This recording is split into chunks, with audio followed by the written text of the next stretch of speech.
One day I'm gonna be everything I wanna be. I don't let it get the most of me. One day I'm gonna be free. I wanna be everything I'm gonna be. My future right in front of me. One day I'm gonna be free. I wanna be free. So let me be free.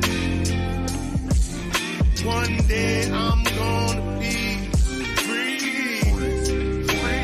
Mentally and physically, emotionally and spiritually. One day I'm gonna be free. I'm standing at the crossroads, feeling like a lost soul. Don't know where I wanna go, but all I know is I wanna be free. They telling me to let it be, but that just ain't in me, no. Jealousy and envy, but all I see is I wanna be free. See everything I wanna be, exactly what I'm gonna be. Don't let it get the most of me.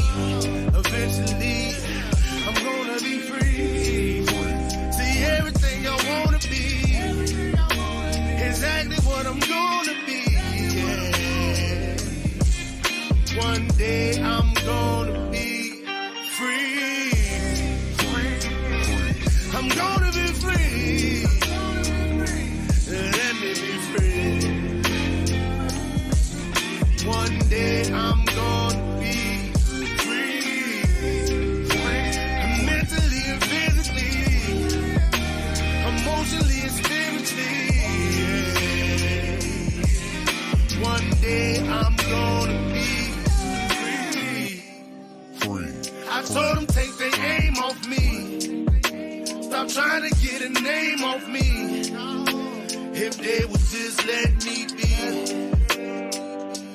I'm gonna be free.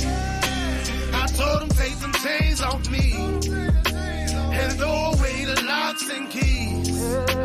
If they would just let me be, eventually I'm gonna be free.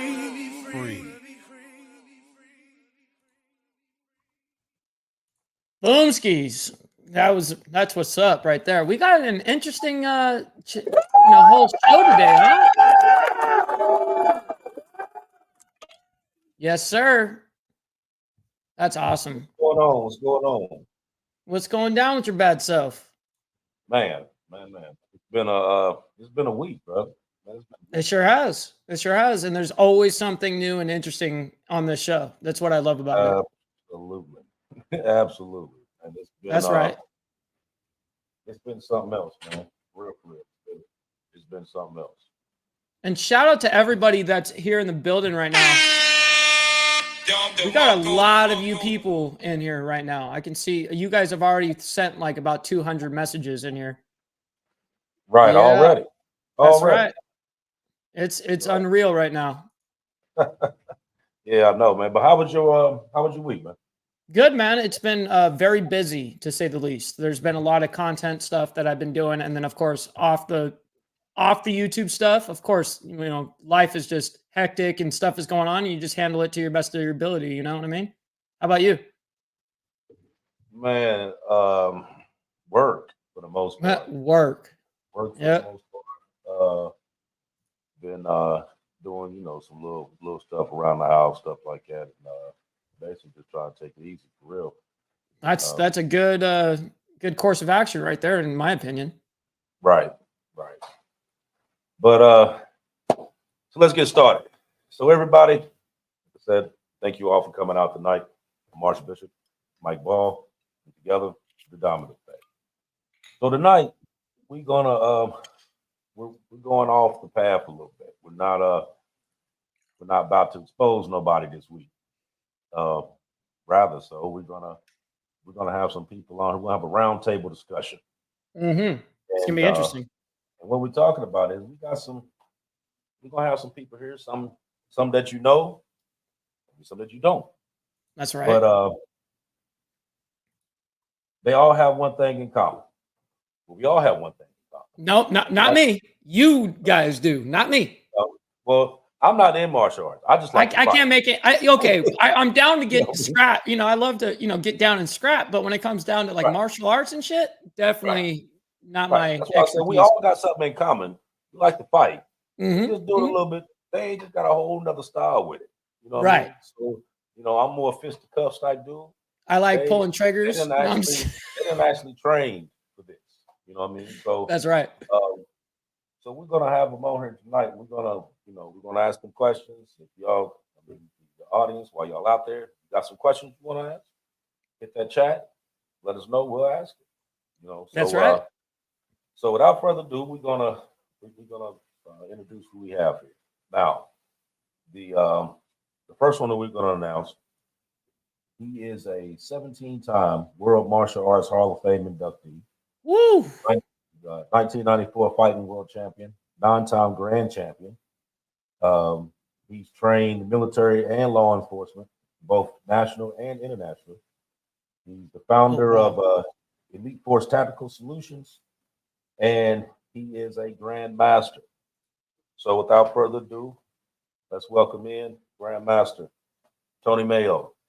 What's going on, sir? Welcome to the show. To all my martial art, to all my martial art bros, it's a pleasure to be here with you guys. Oh, there he comes through. He just broke through. There we go. Is that what it is? Mm-hmm. No, he's good. Okay. How you sounding now? You sound good there? Yeah, I can hear everyone perfectly. As I said to all my martial art bros out there, that's a greeting in Japanese, and they know that's a means of respect. Nice. I like that. How do you say it? It's spelled OSU, and it's pronounced Ush. Os. Okay, that's cool. Very nice. I like that. Mm-hmm. Now you are also considered a. Make sure I'm pronouncing this correct.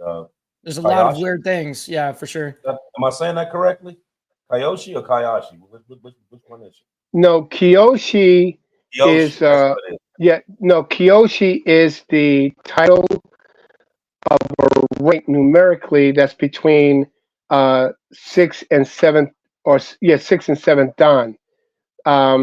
Hanshi is 8th, 9th, and Grandmaster is 10th Dan. I'm a 10th Dan Grandmaster.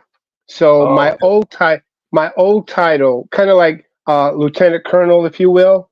My old title was Kiyoshi. Prior to that was Shihan, and then Sensei. So moving up the ladder is Sensei, Shihan, Kiyoshi, Hanshi, Grandmaster.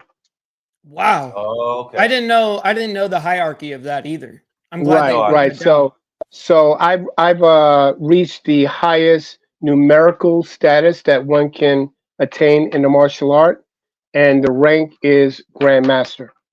And I got a question real quick. What year did you start your mission to try to become a Grandmaster? I guess you're not like going the first fight. You're going, I want to be a Grandmaster. But how long did it take you? You know what I mean? Because that's a lot of time.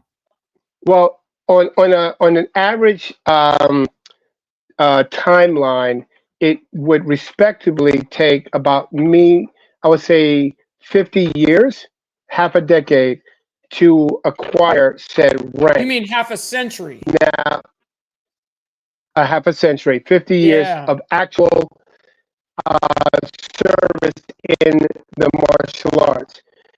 Now, I have going on 57 years, but when my Grandmaster, Chief Grandmaster Blackhawk San Carlos, passed away, I was commissioned successor to his system, and in 2006, I was upgraded or commissioned Grandmaster. I was an 8th Dan at the time, so I got bumped past a numerical rank in succession to everyone else that was in his family line, because I was the most active and had done more with the martial art. So So when I took on that responsibility when he passed away, now I'm now the how'd you say the successor to his system, but my rank came in 2006 as Grandmaster. Um, Wow. so there's a lot of protocol, and even in the martial art, because it's like a military concept. I could not hold the rank of Grandmaster while my Grandmaster was either still alive or active. So Oh, once he really? You can only have yes, one in the that. Oh, no, wow. no. In your family tree line of In the tree martial line. art, right? Got you. So if you were my student, there's no way you could be referred to as grandmaster, and your teacher is also a grandmaster. Right, right. That makes Okay, you sense. had right. You had to be at least two ranks below. But when he commissioned me 10th Dan in 2006, he had already retired. So when he passed, I was named successor and took over the system, but I was already commissioned 10th Dan Grandmaster in 2006. Wow. Okay. Yeah, so now currently I have almost 57 years in the martial art. I started in 1967. I was 6 years old. Man, that really puts things into perspective. I mean, I was born in 95. You know what I mean? So like Yeah, I'm yeah, 29 now. So you yeah, have like 15, 16 more years than a yeah, lot more than that, actually 20 plus y- years yeah. A year more. before you, a year before you were born, I won my fighting world championship. And that was exactly 30 years ago. So that's Yeah, crazy. yeah, yeah. Wow. Mm-mm. Okay. Now we got another one that we're gonna bring in, and we're We sure gonna we're do. gonna keep this conversation going. He is also he's not a grandmaster, he's an eighth dan. And I never knew that. I didn't know to the put it like this. I knew To the that he degree. practiced. I didn't know to the actual degree that he was Right. at. So Up until like 2 minutes ago. right, really. So without further ado, we're gonna bring on Master Black Dragon. Let's bring him on. Yeah. Honor and respect all. Honor and respect, Dragon. Honor and respect, Welcome. Grandmaster. Us. Let's So what's up, Black Dragon? How you doing, brother? I'm good, thank you, man. It's good to talk to you, brothers. Oh man, so we was just sitting here, was talking to Tony, and he was giving us a little background. I mean, I'm pretty sure we're gonna dig in a little bit more, but we got you on. So tell me, how did you start in all this? I started in martial arts because I didn't have a father, and I was born from a mother and a father, but my father was not in my present. life. Yeah. So I was getting beaten up in grade school, and I would just turn and run from the fight. I had no desire to fight anyone, and I was the biggest kid. I was tall, and everybody wanted to get a piece of me to step themselves up the bully ladder, and so I was a big tall guy, big tall kid, lanky kid, and I just didn't want to hit anybody. I didn't want to fight. I just didn't have any fight in me. So I'd just turn and run. And I could outrun just about anybody.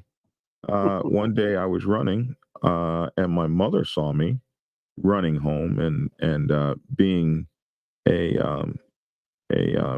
kid in a single parent household with moms and sisters, she just could not abide a uh, a non-alpha boy, Hmm. and she it was quite a gruesome day that day. She the it really sucked because I was running home and the guy could run faster than me, so he caught me, and my two sisters jumped on him. They were younger than I am, so I was they were 2 or 3 years younger than me. So my sisters started fighting him, and he threw them to the ground. I'm trying to run, and I run headlong straight into my mom, and my mom turns me around and throws me into him.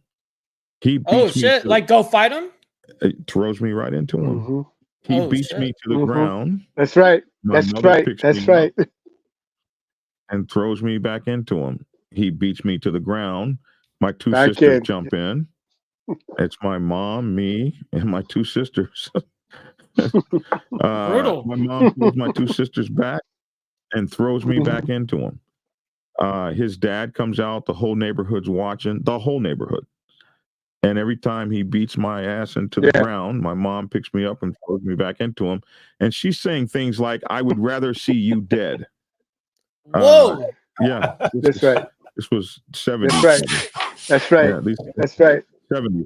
That's right. I would That's rather see hardcore. him. And so she said to the boy, Yeah. "Kill him."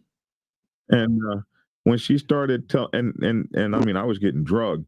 And when she started telling him to kill him, the boy's father was like, "Oh," he was a white kid too, white boy. So I got a white boy in the neighborhood beating my ass to death. And my mother was like, "Kill him. I'd rather see him dead. Kill him." And the boy's Holy father was shit. like, "Oh no, hell no, we can't do this." And the man across the street, Lieutenant Colonel Stinnett, came down to help save me and everything. And my mom takes me in the house and throws me through the back sliding glass door. Just tosses me. Right. Whoa. Yeah.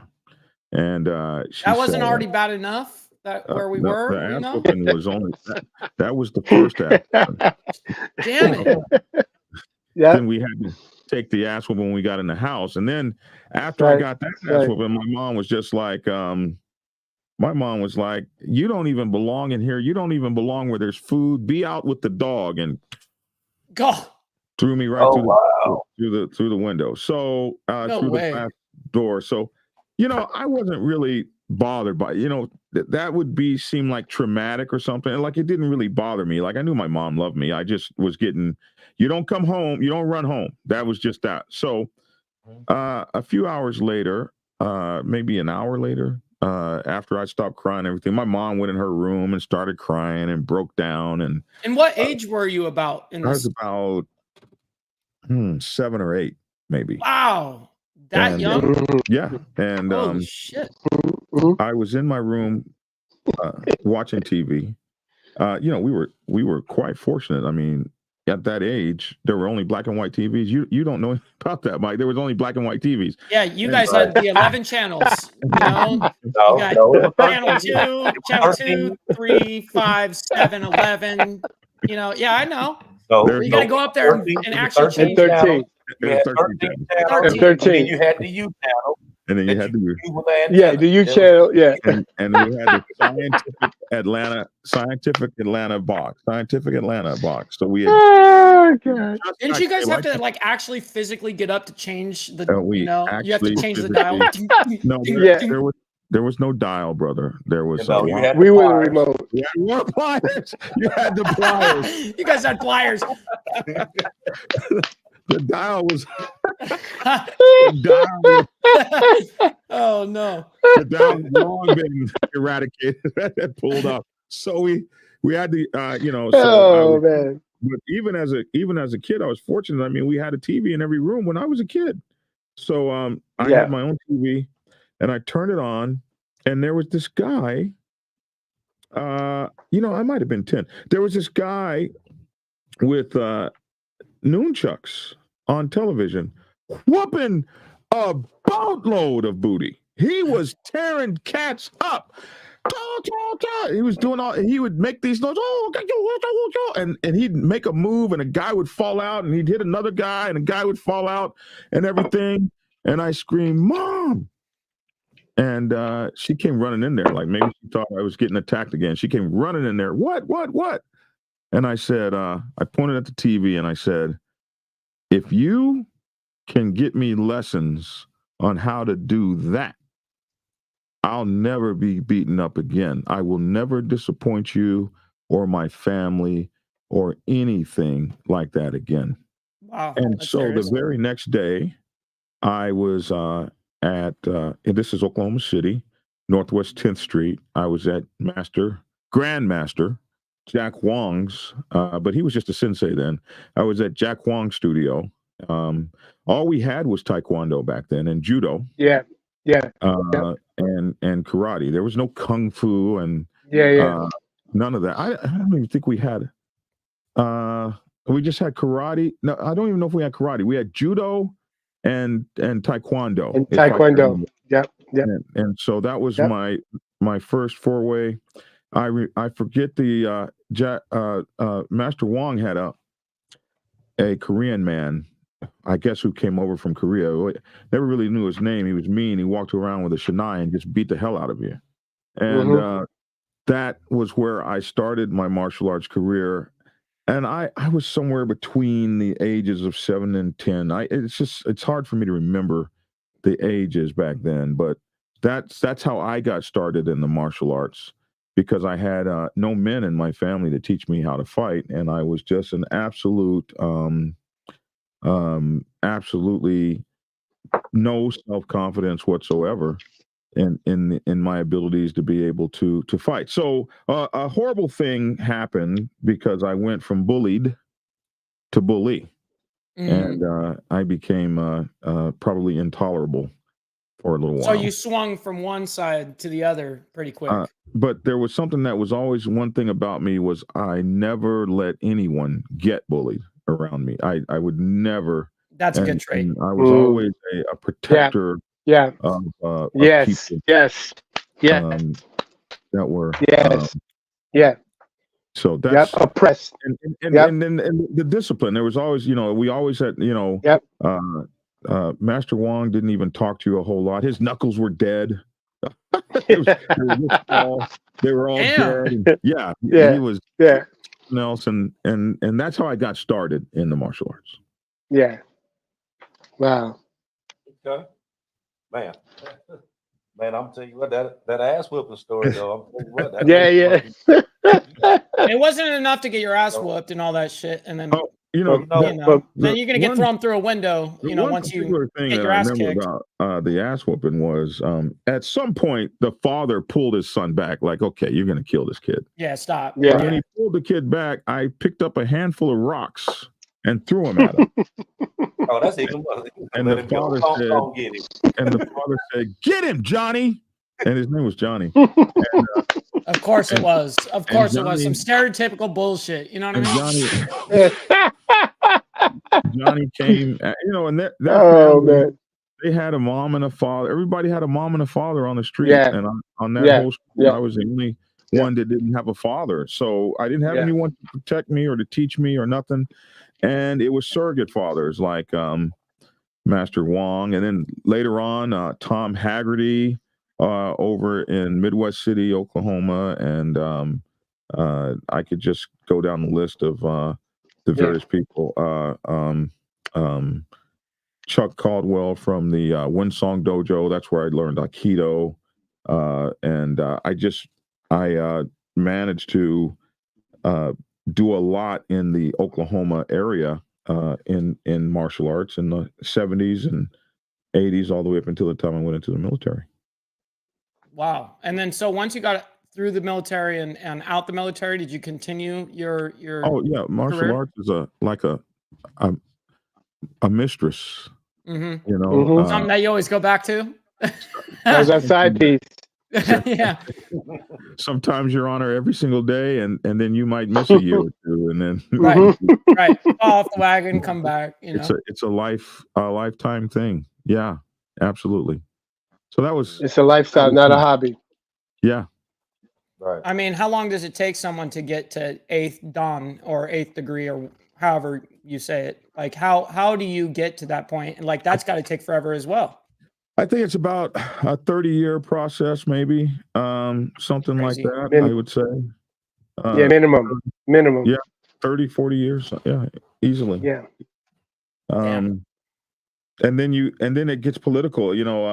Master Mayo doesn't talk about the politics. It gets political.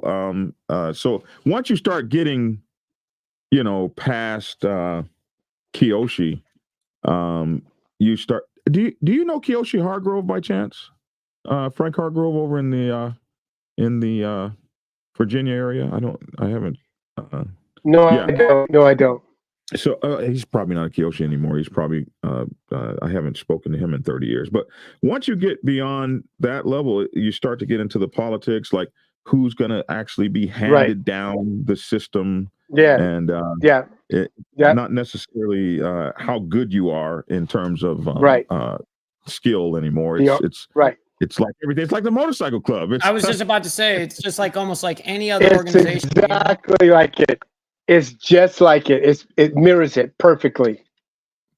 Yeah. So you and so when you go through all these various systems, MC protocol is easy because you know, once you've been through, if you've been a Mason or a this or a that or a martial artist, high level martial artist, whatever the case may be, you know systems, you know politics, and you know people. So and protocol.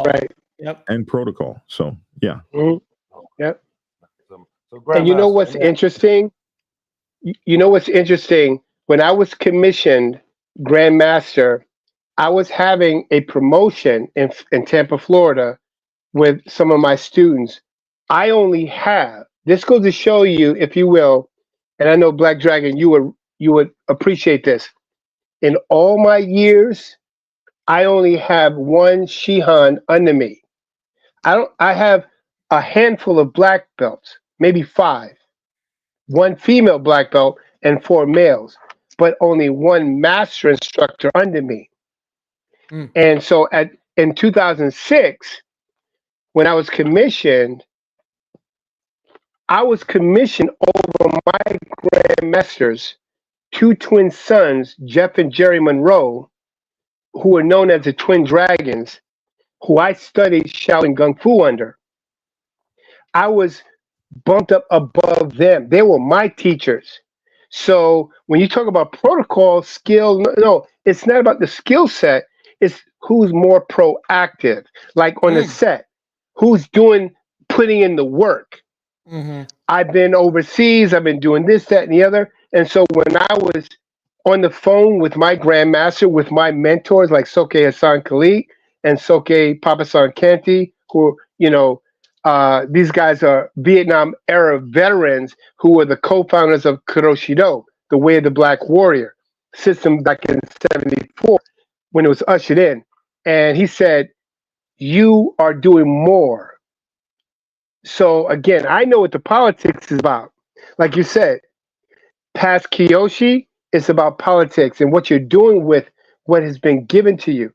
And the photograph that I have of my Grandmaster, Black Hawk San Carlos, and his indigenous regalia is signed to me to the, you're now the Grandmaster, your training begins. After all these years, you think now I arrived. No, I understand the concept. Now you're the white belt. You start all over again. It's not about your accomplishment. It's about what you're doing and rebooting what you're giving back. So when you mention, I'm listening to you, I'm like, wow. Because see, I grew up the same way, but I was raised in Harlem. And my sister, bless her soul, she's gone now, but she was a Black Panther Party member. So I got that shit early on. Okay. And so when you talk about we were protectors, we were the ones that were staying in the gap between those who were bullied and the bullies. I remember in my schoolyard on 142nd Street, Mahalia Jackson grade school, one of my friends was getting jumped by the kids down the block, as we say, down the block. And I stepped in. It turned their attention from him to me. And they chased me up the street. But when my homies saw me running, they came and stood 10 toes down. That was back in the 60s, and all my instructors were Vietnam vets. My Grandmaster was a Korean and Vietnam vet. Combat. It seems like they all kind of came from that era, huh? Yes. That were older than you. Right. So we were taught different. And my sister, and when I was in junior high school in Brownsville, Brooklyn, when I had my bucket cap stolen, but I knew the kid who knew the friends who did it, she drove me in her Cougar to his block and said, like your mom threw you back into the wolf pack. She goes, there he is. I said, there he is. She goes, get out. Go get your shit, right? And I took off my jacket, scrapped with him, and then she pulled me off him. Like, okay, you got him. You got him. You know. And guess what? The next day, I was calling into the dean's office. There was my hat. Wow. So we share so much alike, brother. You know. Yes, You know. yes. But again, a lot of people, civilian world, outside martial art world, don't understand the same discipline like club world we put into our martial art craft. We've been forged by fire, not the McDojo bros, you know, that giving their belt because they pay X amount of dollars. You know, No, I mean 3, 4 decades, 5 decades of putting in work, and yeah, trust that's me. no kidding. No, trust me. I got more time in my craft Then time than out. most people have in their job that they Right. retired from. Yeah. You know what I mean? And so, but again, all the accolades and accomplishments that I've acquired and all that, you know, that's great. That's because that proves my work. Like I'm wearing one of my Hall of Fame medallions around my neck, just in honor of, you know, and that comes from the Kuroshido system, you know, Elite Legion of Honor. And these guys are military vets, Vietnam wise. And so I honor them. And I have to say, bro, we put in that work. And most people don't know what we do in the club world and what we do in the martial art. It's like it's sweat, blood, and tears. Sweat, blood, and tears. And I got the scars. I've been there, done that. But at the end of the day, it's not what you've done. What are you doing now? Yeah. That's a fact. What are you doing now? Because many grandmasters, many masters, or whatever, they got the rank, but they stop.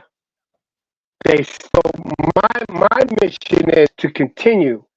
You know, like our brother Prophet said, leave the MC, you know, set better the way you left. You enter in.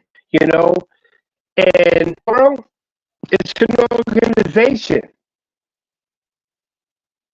It really is. Travel around the world, work with a lot of people, and it's like what an honor it is to be a part of a system, just like the club world. Wherever we go, shit, we ride. Like you know, you are. You know, me, I'm a jokester, right? I'm a jokester. So when I chop it up with people, I'm like, yeah, man. You know, back in the day, I used to study directly under Bruce Lee. They're like, real? Oh, no way, really? I said, yeah, he was on the 3rd floor.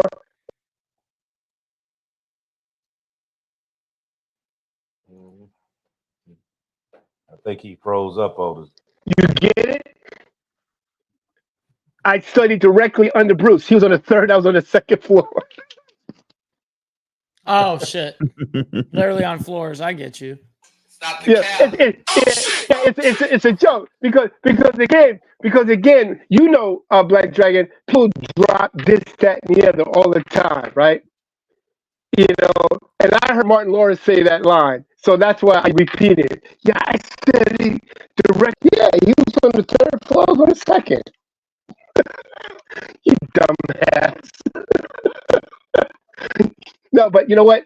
At the end of the day, what we get to do as martial artists, as teachers, as sensei, because sensei simply means teacher. So you can have the accolade like a grandmaster and all the stuff that we've acquired, But still, but to be called or referred to as teacher, sensei, it's the greatest honor. yeah, that's the greatest honor. And most don't understand that code, that Bushido code, you know. So that's why it's up to us as we pass that knowledge down. Hopefully, someone gets it and they pass the baton and keep it going. Yeah, I'm never insulted if someone calls me sensei. Never insulted by that. Yeah. Right. I don't correct him right away. Oh no, I'm Grandmaster. No. I'm Grand Poobah. No. No, fuck that.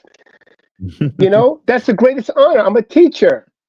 You know, and trust me, I consider it to be the most greatest honor to be associated on this podcast with you because I've watched your videos and I understand your knowledge and I respect it. So when I saw that, oh man, I'm going to be with him, bro, that blessed my heart, you know. But what did you do? You give me the props because we understand rank and this, that, and the other. I respect that, much respect. But I'm also humbled and honored Well, because I appreciate you. we share so much more in common. It's true. It's like 3-4 decades you guys share. You know, it's crazy. Yeah, exactly. And so Longer than I've been again, alive. yeah, thank What you was, for the opportunity to have this platform. oh, no Of course. problem. What was you Of gonna course. say, Dragon? You was getting ready to say something. Uh, it's just, for me, this is not a part of my daily life anymore. I lost, we lost our dojo, um, in during the pandemic. All the students left, and it could no longer be maintained. And so the Grandmaster died 5 years before the pandemic. So we were carrying on the school and having a hard time keeping it afloat anyway.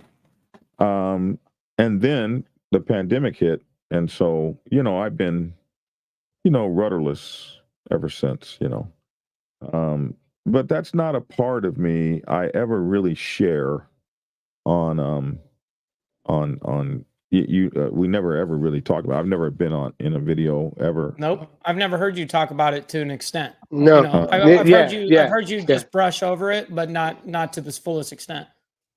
But Grandmaster Mayo went through. He went the fighting route. I went the teaching route. So I was never. I had my fair share, but I was never a guy who went the competition route. And I don't know. I was in the military and stuff like that. I did a lot of fighting overseas, but it was more to see how to test myself and stuff yeah, like that. yeah, To find out where maybe I stood out in the world or whatever. But it is a mistress that that it never ever leaves you. It's part of you that's right. forever, huh? That's right. Yeah, That's yeah, right. and you're always judging yourself by the capabilities you may or may not still have. Right. If you're a martial artist, you are the worst self-critic. I was just Yeah. about to say that. Yeah. Yeah. Perhaps if Yeah. you're a boxer as well, or any Yeah. kind of pugilist, Yeah. you're the worst self-critic. You know when you're eating too many crackers. you, you know when you're drinking Yeah. too much. Yeah. Yeah. And you know when you've had too many pieces of pie. You never Yeah. stop thinking about it. So there's Mhm. something in the back of your mind that's saying, yeah, you got to be ready, man. You're fighting next week. You got to be Yes. ready. Like, no, you ain't, man, stop. So I can understand why the Mike Tysons and stuff have to come back and test themselves. I can Right. understand why you've got the one guy, what's his name, the Mayweather. I can understand why Yeah. Mayweather Floyd. Yeah. Yeah. just Floyd. can't sit his ass down. Like, Yeah. um, you still feel like you want to slap somebody in the mouth Right.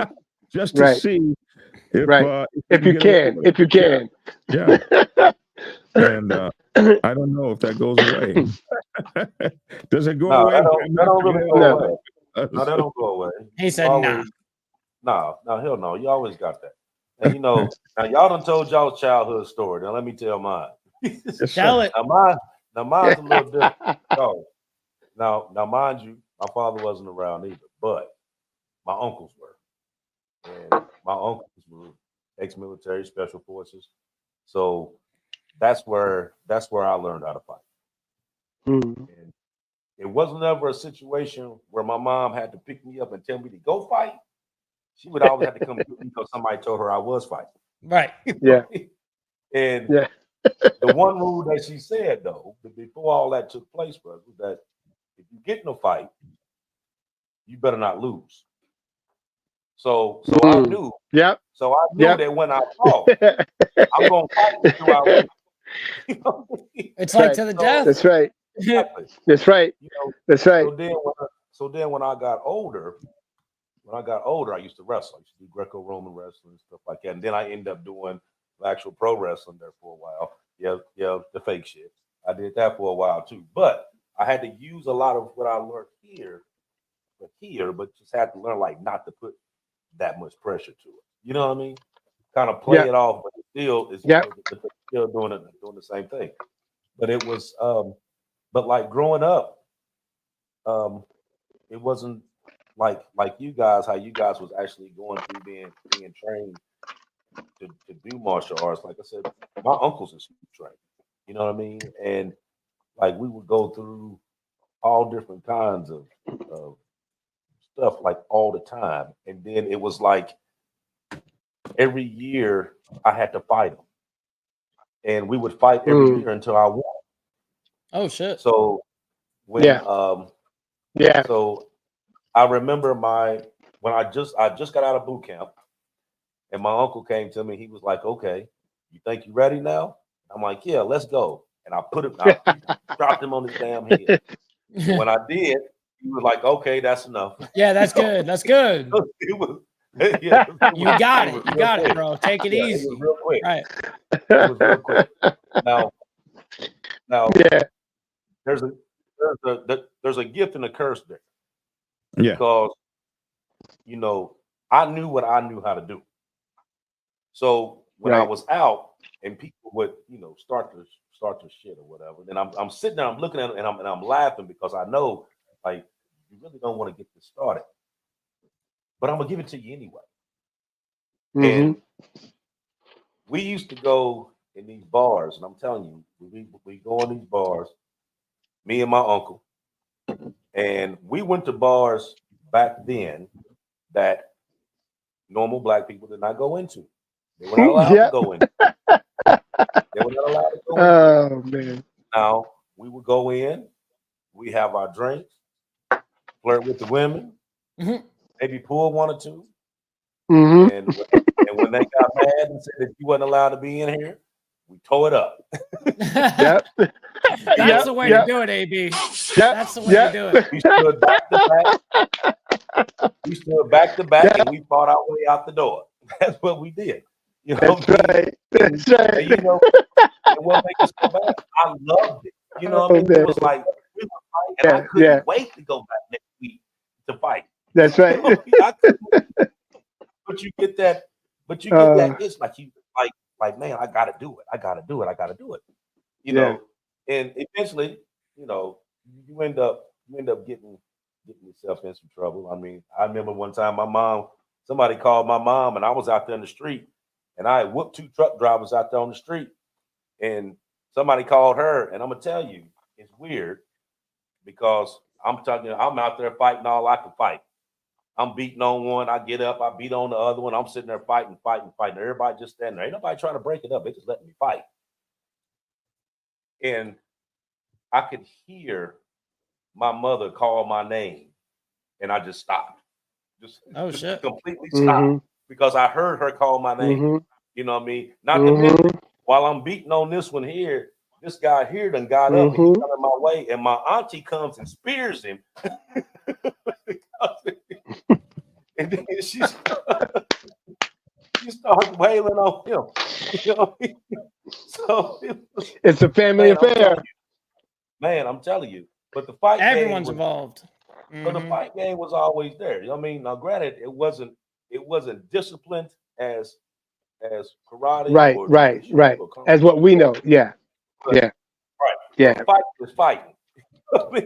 And when you in a situation, you either know how to fight or you don't. Yeah. You know what I mean? Fight or flee. You know what I mean? Yeah. I had the best of both worlds. So you said that you was doing training overseas too, right? Yeah, I've done some work with the military. Yeah, I was doing some training with the That's military exciting. in Germany. I've been in China working with people, and other spots that I've been fortunate enough to travel to that pulled me, and even as far as military goes, I have students who were attached to special forces groups, Rangers, and because of that contact, pull me in. I've done workshops with them, and so a lot of my evolution, my personal evolution, came from or started from traditional martial art, like uh, Black Dragon would understand, like Shotokan Karate, Shaolin Kung Should have Fu, come out. Yeah. indigenous or traditional, some of those arts that, okay, that's a style. But as my evolution continued, I had clients who say to me, or students who say, well, I live here, I work there, and I do A, B, and C. What can you teach me that would help me get out of a bad situation quickly? So I started doing this, deleting the demonstrative wow factor technique and start focusing on what's going to get you home at night. That's why what Elite Force stands for is okay, elite. I've worked with some of the best in our military, from Delta, Special Forces, and Rangers, right? So I use that concept, Elite Force. But the acronym of Elite Force is example, leadership, integrity, trust, excellence, focus, obedience, respect, compassion, endurance. Those 10 characteristics make you an Elite Force member. Now, tactical solution means what? When you're faced with a real problem, you better have a tactical solution to the problem. So Hmm. my technique is not technique, it's a tactical approach. So I'm counteroffensive. I'm not offensive, I'm counteroffensive.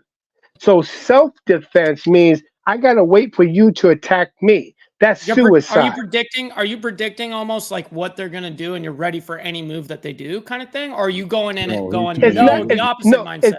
he tells you he It, doesn't do it's it at not all. predicting. It's not predicting. Like my concept is one of them is ATA, attack the Okay. attacker.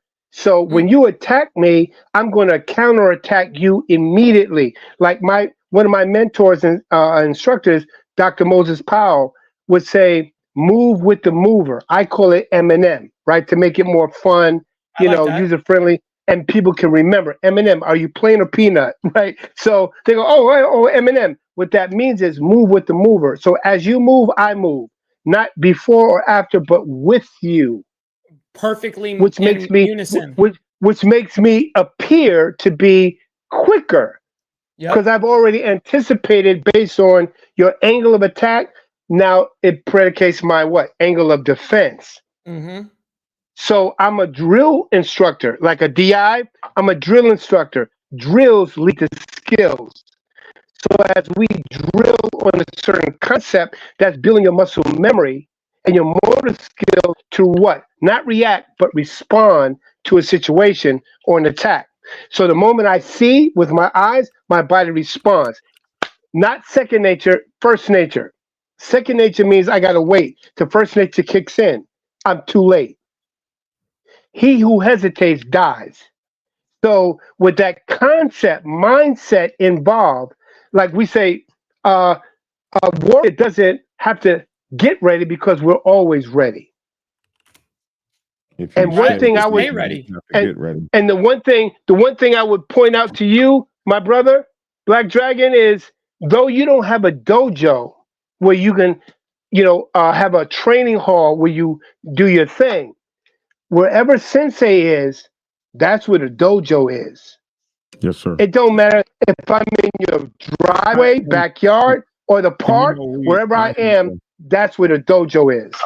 I do have the studio is proportioned. The Dragon's Lair is proportioned. I have Right. everything that's necessary. But my point was I lost my home. And when I Right, lost my right. home, What Grandmaster Mayo, when I lost my home, I lost my heart and I lost my soul. And right, right, that it's right. just like No, I like follow you.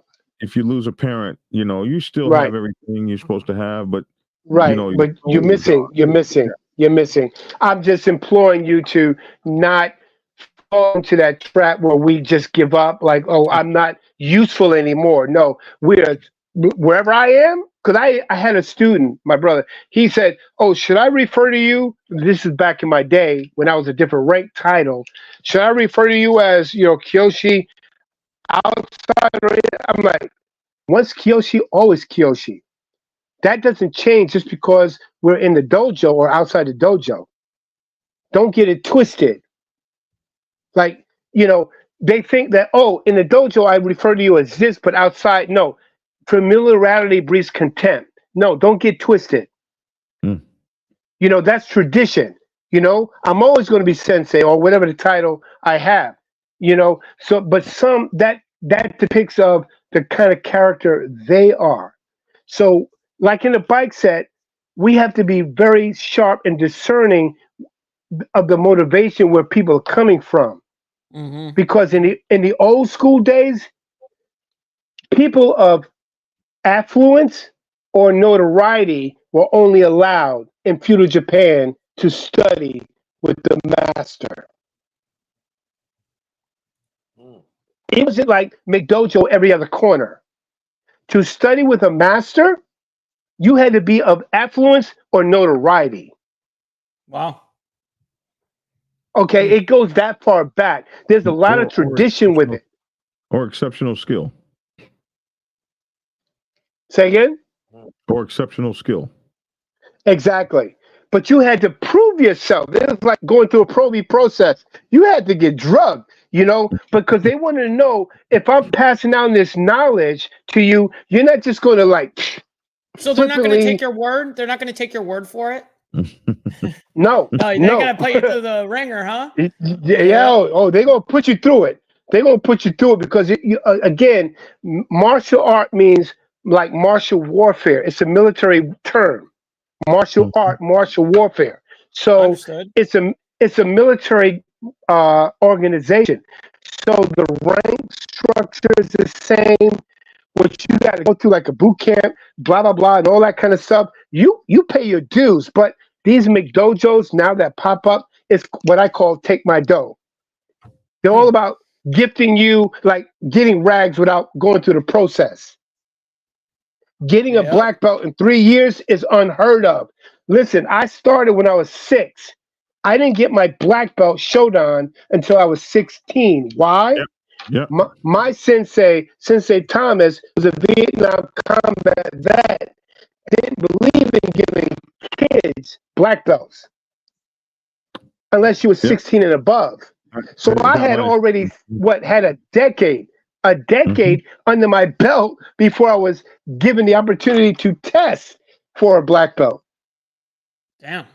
Mm-hmm. Oh wow. Now you go to Kmart Karate and you get a patch that says Black Belt Club because your mom and dad paid X amount of dollars, and so in 2 years guaranteed black belt. Oh, they have a whole little plan, a whole little structure.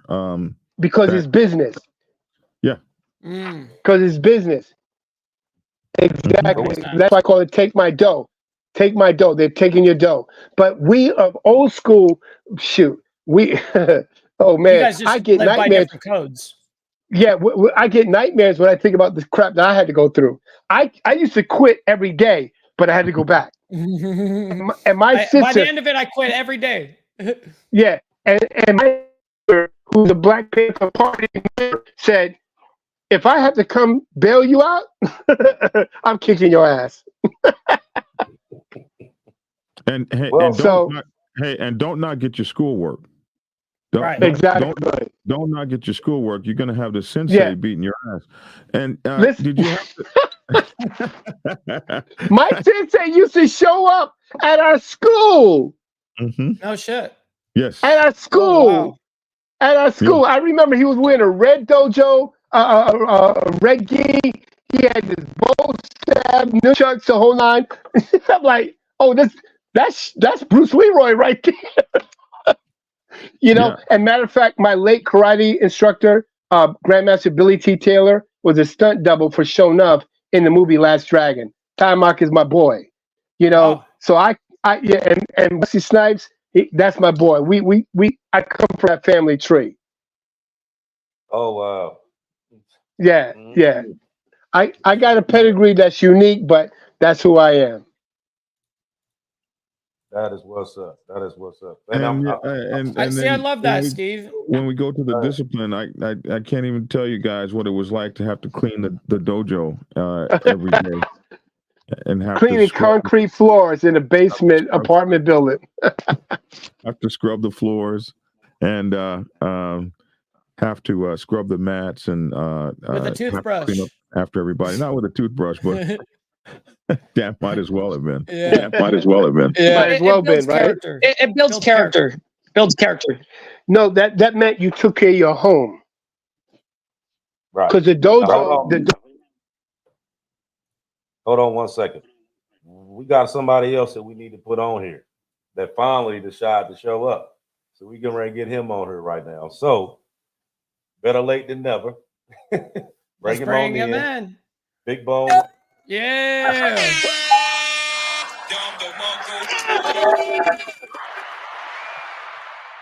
What's up, man? What's going on with you? We all Mr. got Late? clapping. We all got clapsters. Yeah,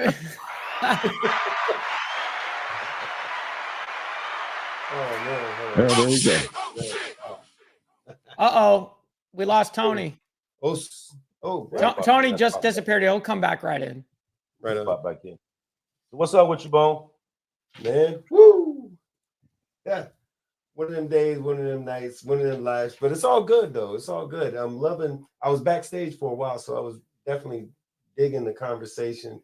You know, Tony's been my boy for a long time, and it's still to this day. I was just talking about your ass, but doggone, Tony Mayo has been my dude for a long time, and I've looked up to him for a long time. And it's weird because in our world, I'm his senior, and I forget sometimes that he's the legit badass so and so, you know. And when I say that, I don't mean is he running around smacking folks and all like that and kung fu fighting all over the place, but I mean as in he's accomplished and he's very well respected.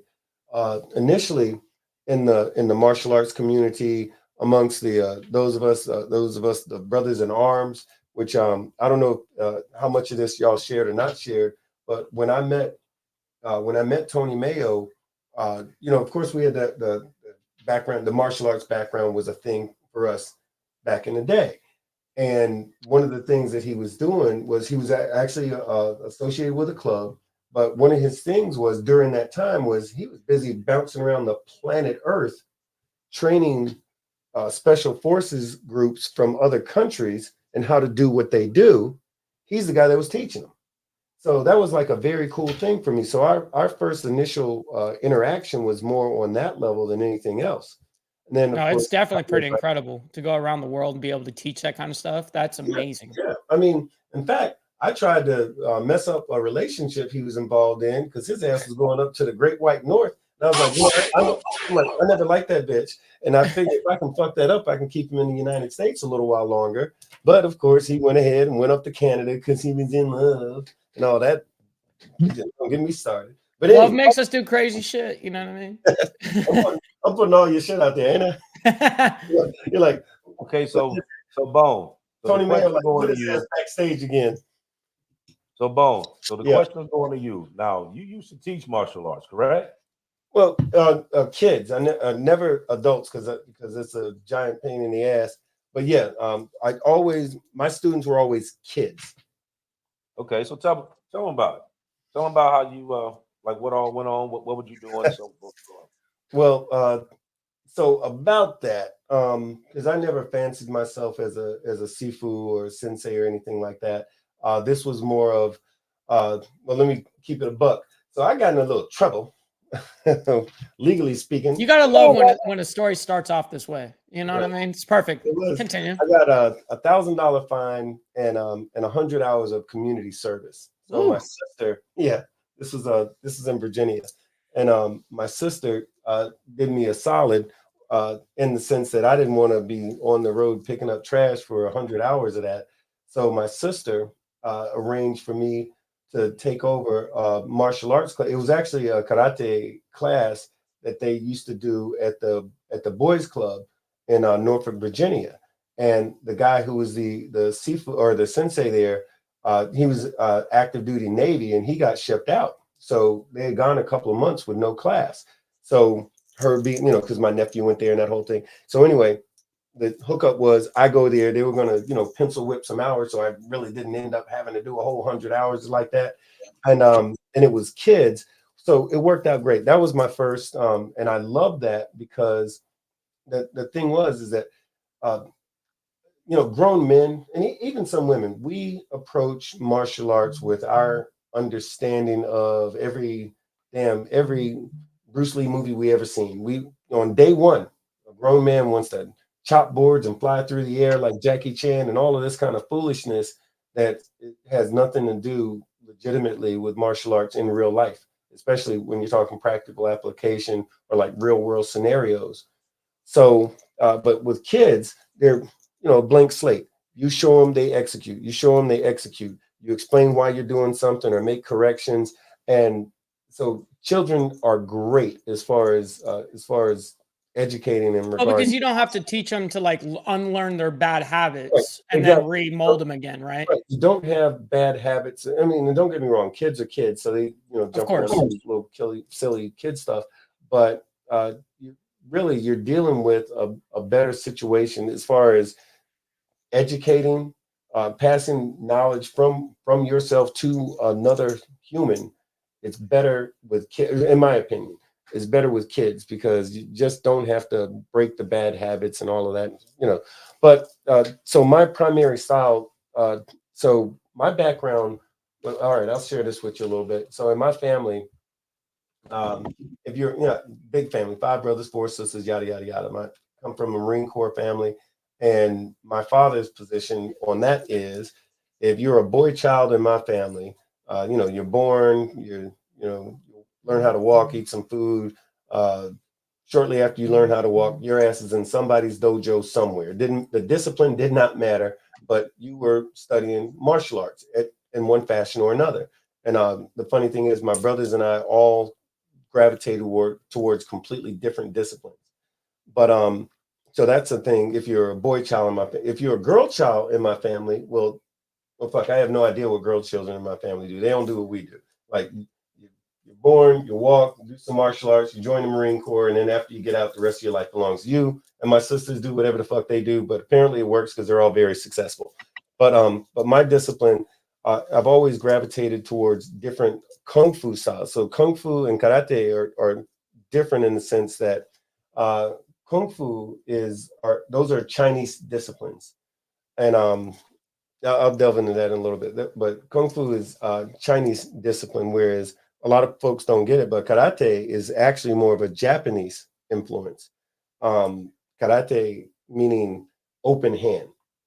When you think of it from a practical standpoint, you think of karate as really more for purposes of defense, or you would think, or at least that's the way that you initially teach someone. Obviously, it goes beyond that as you move along.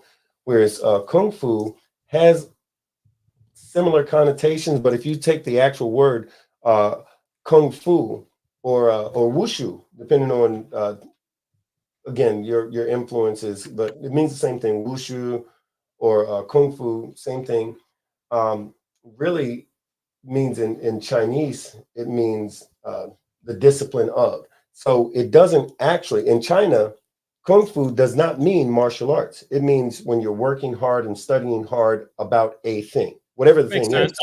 sense. It could be, damn fucking basket weaving, like the Kung Fu of basket weaving or the Kung Fu of being a auto mechanic, so, but here in America, especially when we're talking about later on, like in the late 1800s and going up into especially around the 1960s or so, when movies, kung fu movies came out.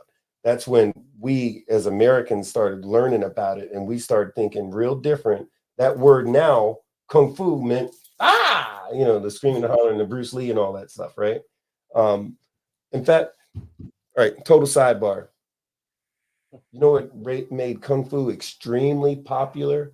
Two things that you wouldn't actually see it, but so rap, you know, hip hop and Kung Fu, and I'm not just talking about Wu-Tang Clan, but when Kung Fu movies became real popular in the United States, or karate movies, Kung Fu movies, whichever, they became real popular in the United States for a little bit. I mean, it was like a flash in the pan. For those of us of a certain age, we remember all of that. But like you don't see like 10 different Kung Fu movies come out this year, or 10 different karate movies, you know, don't happen. But for a little bit in the 70s, for a few years, that was the thing. Here's what happened though. If you lived in the city, and especially if you was black or brown and you lived in the city, oh, that shit went on for years and years and years. Because you could go to the matinee for like 50 cents and watch 10 of those movies, and that went on for years. So what happened? Black guys, especially like when you're talking about New York, you know what I'm talking about, vintage. In New York, cats was into that, so much into that that we started emulating what we would see on screen, and it turned into something called popping, locking, up rocking, became what we now call breakdancing. And they used to have the breakdance battles and stuff. But if you look at a guy who was spinning on his head or doing the sweeps and all that kind of stuff, that was these cats emulating kata, as they call it in karate. They were emulating kata, showing how well I could do it. And then they put it to music. And then this guy said, no, I can do that better than you. Just like in a Kung Fu movie. Young Kung Fu is good, but mine is better than yours. And now, flash forward, put that to a bunch of Puerto Ricans and black kids in the Bronx and in Brooklyn, breakdancing. That's what happened. For real. It goes like way deep. And I got all off the subject. But yeah, I was teaching kids. No, it's interesting. Badass bastards. No, I'm kidding. Good. My kids were good. All back talking about Kung Fu theater and everything, man. Dude, I'm old. Yeah, but everybody did watch it though. Everybody was watching Kung Fu theater. That's all. That's all it was about. You know what I mean? I'm gonna tell you what. When I was a kid, I swore I was a Shaolin monk. I'm telling you. Oh yeah. Look, that's another thing. Okay, so talk about the way they bite. Shaolin. So Kung Fu. The Shaolin monks are credited with the creation, if you will, of Kung Fu. Problem, and they, you know, they're arguably, I don't think anybody can really argue that point. Problem is, you got cats from Beijing to from Beijing to Shanghai to every damn where in China, who all are trying to claim that they're the original Shaolin monks. Oh wow! What part of China they're in? That's a big fucking lie. I mean, the Shaolin monks, the Shaolin monks are the motherfuckers that invented the shit. So you're talking to a 27-year-old cat from Beijing, he's lying. He had nothing to do with it. His family had nothing to do with it. None of them had nothing to do with it. It's so in the martial arts circles, that's like a thing. There's like a whole argument going on about that. So was that okay? So Tony, let me ask you this. So with the different forms, different styles, okay. So is there like a particular period of time that it takes you to learn? Say like, you know, like he was talking about the Shaolin monks. Okay, so you know you have like that crane style and different, you know what I mean, like different techniques or different. I don't know what you actually would call it. But is there like a period of time that it takes you to learn each individual craft, or does it, or is it like something that's just like grouped together?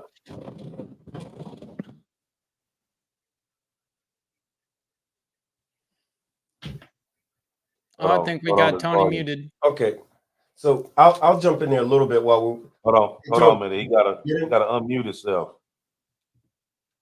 You're muted. On the bottom, there's a microphone with a slash through it. Unclick that. Oh, he muted and then unmute again. It might have been his headset that might have just died or something. Let's see. Talk again real quick. Oh shoot. Master of the Flying Guillotine was the greatest, man. We might have to have you refresh again, Tony, and come back in and see if that fixes it. That might be the only thing that we can do. I'll while we're waiting. And so, Tony, if you can hear us, you want to refresh and come back in the room. But I'll say this in regard to the different styles is basically in Kung Fu, there's a basic upright, upright standing fighting stance, which is not much different than like say a boxer, like just we're getting ready to fight, nothing outstanding. The other four styles, emulations or whatever, are animal styles. The reason for that is because the way that Kung Fu works is you're not just looking at, how do I punch a guy in the eye and knock him out? It's really about understanding how the bone structure is in the human body and what the association between muscles and bones in the body, and then understanding how you manipulate your own body and how you can manipulate the other person, your opponent's body. Now, animals do that different than people. Animals fight different than people. So the four animals that we're talking about are, well, I could say five. You're talking about the crane, the frog, the dragon, of course, and the snake are the primary ones that you actually think of. Oh, and the horse. There's also the horse. So if you think of, which we can't really do it right now, but if you think of when you're riding on a horse, right? What happens? Your legs are spread like so. Your hands are here for the reins. So if you're thinking horse style, just this is real elemental type shit. But horse style or horse stance, that's what it looks like. If you're talking about snakes, what do snakes do? They move like this. If you're thinking of now, dragon doesn't make sense in the visual sense, but when you talk about dragon style, you're noticing there's lots of elongated, sweeping stances, attacks, defenses, everything else is in a more grandiose sort of fashion, or at least that's what it looks like. To a novice might think, man, that looks like that guy is dancing, but it's all based on what they call not chiso, but it's based on centerline theory. You heard Bruce Lee used to talk about that. They talked about that in Wing Chun, meaning that your chi here, these 3 points, everything starts and finishes from here. You know what I'm saying? So when you look at dragon style, everything starts and finishes from here. It moves like so. Horse, same exact difference, but your stances, your moves, your attacks. If you're attacking, you're on the offense, or if you're on the defense, everything starts and finishes basically from that same position. Now, we're just speaking the mechanics of it. Tony, are you back, brother? He's back, but he's still muted. Tony, why do you hate us? Tony's internet hates us or something. Why do you hate us, Tony? I muted again. Try it again. Black Dragon, what did you do to Tony's mic? He infiltrated it. On you, BD. Tony, go to your settings and see if your mic's off. Yeah, I might have deselected, maybe went to a different output. No, you're good. Keep it logical. We keeping the conversation pushing. Okay, Dragon. So while Tony's trying to fix that, let me ask you. So dealing with the different styles, was there a particular style that you liked that was better than another one, or was it like you learn those styles to where you're able to kind of like use at any given point? I mean, like, do they like come together where you can use like a dragon and a crane, or I mean, is it set up that way, or is it like you have to, I know it's a different form, but the overall, like as you performing it and doing it, can you like mix it? Yeah. And initially, where we learned, people like Grandmaster Mayo and myself, and myself, and others that learned in our time period, there was only one that you could get at any time. You might there, in the beginning there was just really judo and maybe taekwondo, and then there was karate. There wasn't a lot of kung fu in the beginning unless you were up in New York or something. But if you were out where I came from in Oklahoma, you were getting straight taekwondo or whatever the case may be. And so it depended on what time it was in my life. So when I was fighting heavy kung fu, I was younger, and I could get into the stances and out of them and transition through them quicker.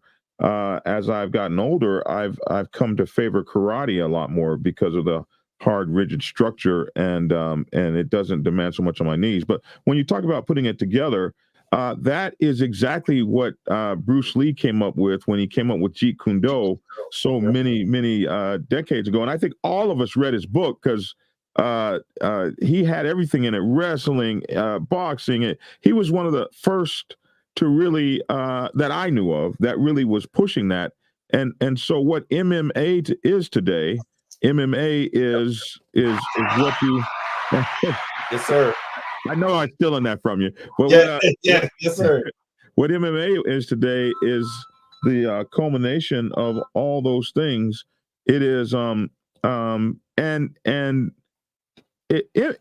really is Jeet Kune Do, and I know if I say that, people will get mad at me. But MMA is the modern Jeet Kune Do, in that you got to have a ground game. You got to and in the beginning, so when martial arts was siloed, and so when you were in Hong Kong, you were only fighting Wing Chun people, and if you were out here, you're only fighting Wushu people, and over here and then when you're in if you're in Korea, you're only fighting Tang Soo Do people or Jiu-Jitsu people, and you're in Japan, you're only fighting karate people. But then you show up somewhere like New York City, and the silos don't work anymore. You somebody, a Brazilian jiu-jitsu guy, grab a hold of your ass, and if you ain't got no ground game, it don't matter how good your Wing Chun is. You get ready to get, or if you're a jiu-jitsu cat and you don't have no boxing game, you ain't got no hand game. So nowadays, I would say that nobody can really afford to be a single non-mixed martial artist. You have to be a mixed martial artist of some kind today. And the other thing, it's kind of like motorcycle clubs. At one point, this dominant was here, and they had that silo, and this dominant was over here, and they had that silo, and now every place I go, there's every dominant club there. So the game changes. And yeah, so you absolutely do mix them. If you're fortunate enough to, it's almost bastardized now. I don't know how many just pure styles we have left. Everybody's stealing from everybody else, borrowing. These guys got a good sweep game. You want that sweep game. These guys got a good lock game. You want those locks. These guys got a good choke out game. You want those chokes. And so that's kind of what's going on. Hey, if I can, Dragon, I'll tell you two things. One, I'm chomping at the bit because you're killing me. Because I'm over here like I'm the amen corner for you right now. Because first thing, Bishop, remember a few days ago, do you remember when I was talking about my brother? And I said there's a certain percentage of, he said, this percentage of every kind of a street fight is going to end up on the ground. And do you remember what I told you? Somewhat. Okay. Well, what I was getting in regard to, so I mentioned earlier, myself and all my brothers had a different discipline when we were younger. And my oldest brother was heavy into jujitsu. And I hated it because I was a pretty boy. I didn't want no sweaty ass so-and-so all over me and rolling around in the dirt and all like that. And I hated it. And he was like, yeah, your kung fu is sweet, but when I get a hold of you and I get you on the ground, that's it, we're done. So I had to learn that, like, unfortunately, way early because I got dirty. I was pretty, but still. But what you're saying in regard to the martial arts becoming bastardized, they are, because Jeet Kune Do is, and I've had that same argument with cats, but Jeet Kune Do is the modern, or everywhere, it's the basis for the modern what we now call MMA. But before MMA, they called it it was UFC, MMA. But before that, it was PKA, Professional Kickboxing, or the PKA, or Professional Kickboxing Association, which was where that was that area where you were allowed to mix your styles. That was like the first time. Yeah, you swing and throw people on the ground and stuff. Yeah, because remember Chuck Norris? Chuck Norris was a legit champion in martial arts, like in the ring, and he had a style which was karate. He did not delve into what when you saw him when he did whatever he did, it was based on that one style. So when you talk to a number of cats that are of a certain age, if you're talking to a cat who's 25 to 30 years old, chances are he's studied something that's infused five different disciplines from karate. And because back in the day, karate and kung fu, that was like Democrats and Republicans, the damn Crips and Bloods. You did not mix. It was one or the other. You did not mix that shit. Whereas now, it's a free for all. It really is. So that's interesting. No, it's very true. But if you talk to a guy who's of a certain age, then he's going to have a basis in one style, but you might notice he studied a particular style. He didn't incorporate other things. He studied that particular style, got a certain level of mastery of that. Then he embraced another. I mean, if he did that, then he went on to another style, learned how that worked. And just like Dragon said, the transitions, I guess nowadays, it's more of a karate base for him because of the rigidity and so forth. And, let's beat up on the knees. But I promise you that if in a situation, if somebody got on Dragon's ass, he'll forget about his knees and he'll pull from every style that he needs to. It's like muscle memory comes through, Really, it's absolutely muscle memory. Absolutely muscle memory. I was in the gym today. I ain't been in the gym since for fucking ever ago, but I got silver pictures now. So because I'm 1,875 years old. But and it was really interesting because I saw a bunch of people in there who were, just working out. And then I saw a couple of martial artists in the back, and both of them were, I'm looking at these guys, and without blinking an eye, I'm like, oh, they're MMA guys. Because once upon a time, when you go to a dojo, you could tell really quickly if you're driving on the street and you happen to glance in the window and see a bunch of people wearing gis or what have you, you could guess real quickly whether or not that was karate or kung fu, whether it was jujitsu or something else. And now when you start talking about Tang Sudo and Hok Long and all this kind of stuff, that's a little different. But I'm Dragon, I'm doing the amen corner with you, brother, because you knocking it out of the park, all 8 cylinders you're running on. Right, I'm sure. Do you have to actually master a particular style before you can move to another one? Not so much anymore, because now they've created the curriculum to where you're learning everything at the same time. But I did, So from my day, by the time, can you guys hear me? Yeah. Now we can hear you. Yes. Okay. So from the time, so when I first heard about Jeet Kune Do, probably maybe 82 or something. So I got my black belt at 16. So I might have heard about Jeet Kune Do when I was about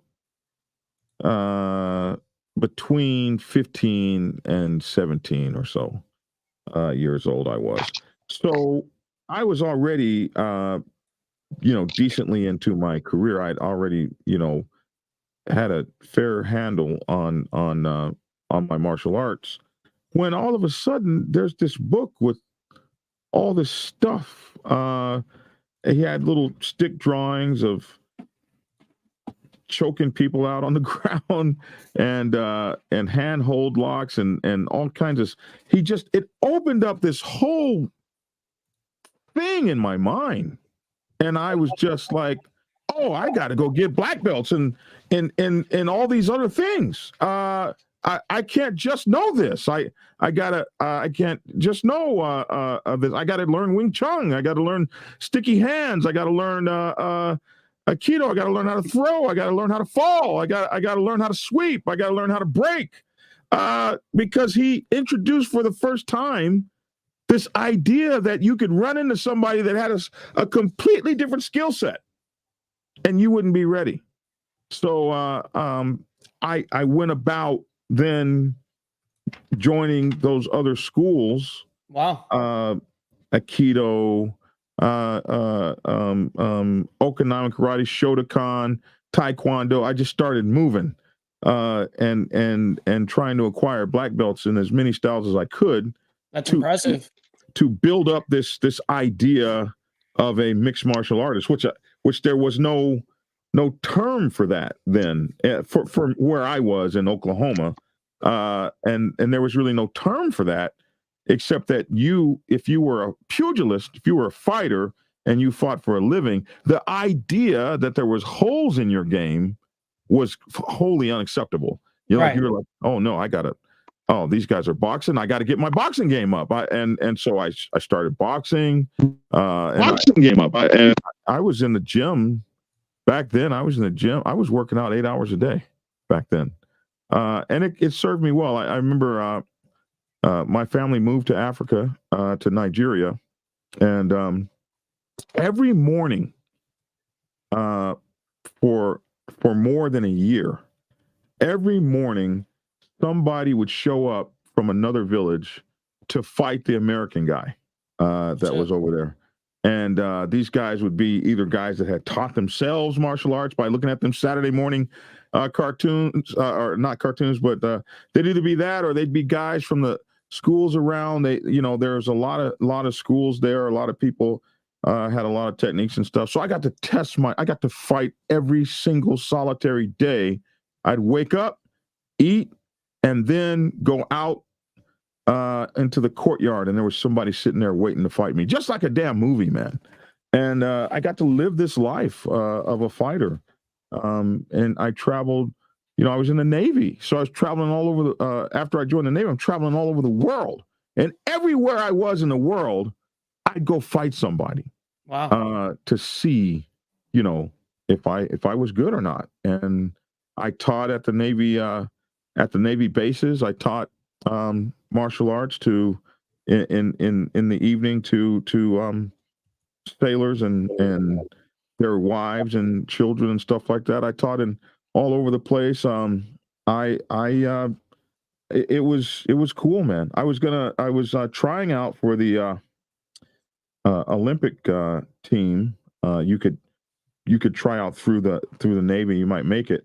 And but I got shot several times, and that ended that road for me when that happened to me.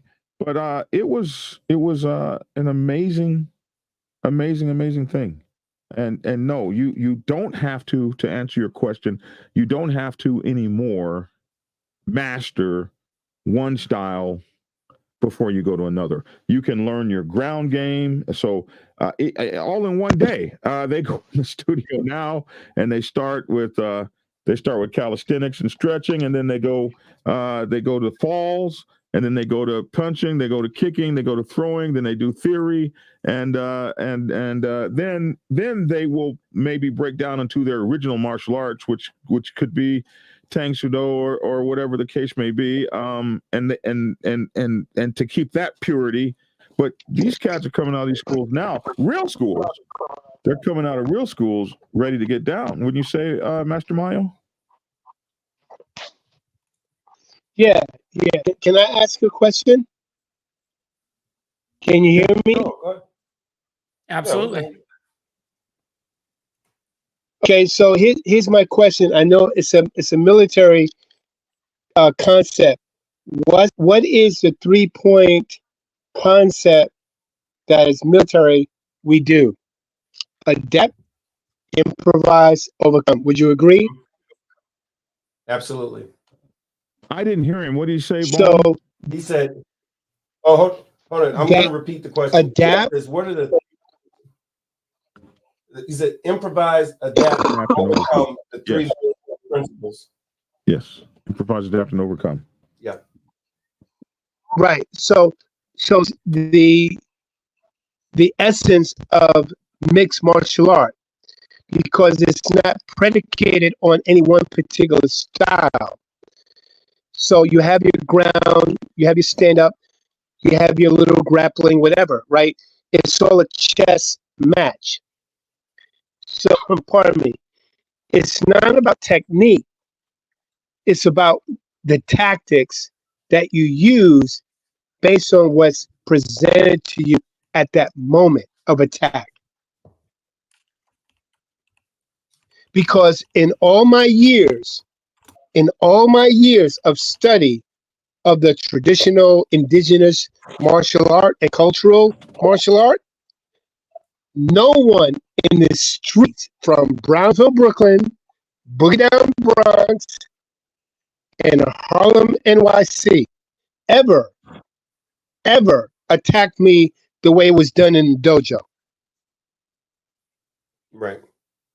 So if I was expecting an attack like it was in the dojo, in the street, I'd be dead right now. Right. Master, So Master Mayo, let me ask thankfully, you a question. Oh, sorry, go ahead. yeah, go ahead. So my question, I want to ask everybody. I know the worst, and when I say the worst, I mean my least successful fight. Do you guys remember the CISM, the CISM, the Continental Inter-Servicemen's Championship they used to do in the military? Mm-hmm. Yeah. You remember that? So I was in the CISM. I made the team, so I didn't have to go to work. To be honest with you, remember that? Yes, sir. Just go to the dojo. So That's right. So I was skating, but I made the team, and then I'm like, oh shit, I got to actually do something. And which I knew that it was rough because CISM wasn't no joke. I just wanted to make the team. I didn't want to do shit. But anyway, so the most unsuccessful fight I had was with a Korean. It was a Korean dude who was his discipline was Muay Thai, and I don't want to talk about it, but it didn't go my way. But so my question, can't win them all. Yeah, the hell you say? I'm supposed to. I disagree. You're like, man, I'm all about winning all the time. Yes, sir. But so my question is to everybody: what was the most difficult fight, or did you ever get your ass whooped? And if so, when? Tell us about that. We'll start with you, Black Dragon. He done told his ass whipping stories. Oh, did he? I missed it. He already told it. He got his ass. Difficult. This was probably the most difficult. This guy right here. I'll share my screen and show you this guy right here. This was probably my most difficult fight. I was a very young man at the time. This guy here, we fought in Oklahoma City. You could see his knuckles are bright red, man. Yeah. That was probably the most difficult fight of my fighting career. This guy kicked me square in the nuts because that was allowed. And wow. Yeah. I said, wow, that's incredible. Yeah. And fighting through that fight after being kicked in the nuts was one of the hardest fights I ever had. Yeah. That guy, I was I'd done my tried to attack him or whatever, and when I brought my foot down, this guy just pulled his hands up like that and kicked me between the legs so hard I thought my nuts were gone, and I flew up in the air. And I was on the ground for a second, and I was trying to catch my breath and stuff. And they split us up, and I made the count, and I got up, and I was hurting so bad. And my mom's out in the audience screaming, "Kill him, John! Kill him! You know those MFers won't give you your points. These white folks is about." It was horrible. She was under her hole. These white folks ain't gonna do you right thing, and she's screaming, "Kill him!" And they stopped the round. They stopped the match to turn around to tell my mother, "Calm down, lady." Ma'am, you can't ask. You can't tell him to kill somebody. Don't do that. That's not. Yeah. My mom says, "What are you gonna do to me? Hit me with your black belt?" So I had to fight him and the embarrassment of my mom. Mm-hmm. It was But look, the toughest PD, fight I of my gotta life. tell you, and look, if you remember, I don't know what year that was, but you and I are closer in age.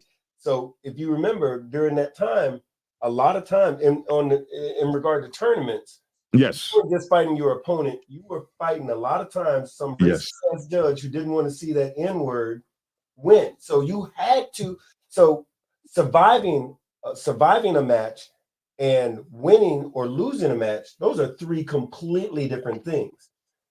It It was. And Especially in Oklahoma. It was really racial at the time. Where you were, you could do everything perfect, win the match, and still lose the match because you had a good tan. And it's unfortunate that we gotta, delve into that part of it. But Grandmaster Tony Mayo, sir, what was your least successful? We'll call it that. What was your least successful match? And I feel like in his case, is probably not a lot of them, but enlighten us, brother. Who, me? Yes, sir. Well, let me just say this. From 1989 to 1994, I competed on an average of 5 tournaments a year. And with that timeline, I've acquired 1 Fighting World Championship, 9-time Grand Champion, and numerous first, second, third placements. So I wasn't like some of my colleagues who were traveling and competing all the time, because I was working, had a family, the whole nine. But what I've accomplished, it was like, damn, and I was just having fun. The one tournament that I remember where it was a battle, it was New York versus New Jersey. And my sensei's team, Professor Lou Ferrer, who was my jiu-jitsu instructor, and we had our fighting team, and we competed against New Jersey's fighting team. And it was a battle of the Big Apple in downtown Manhattan. And I was a cleanup guy.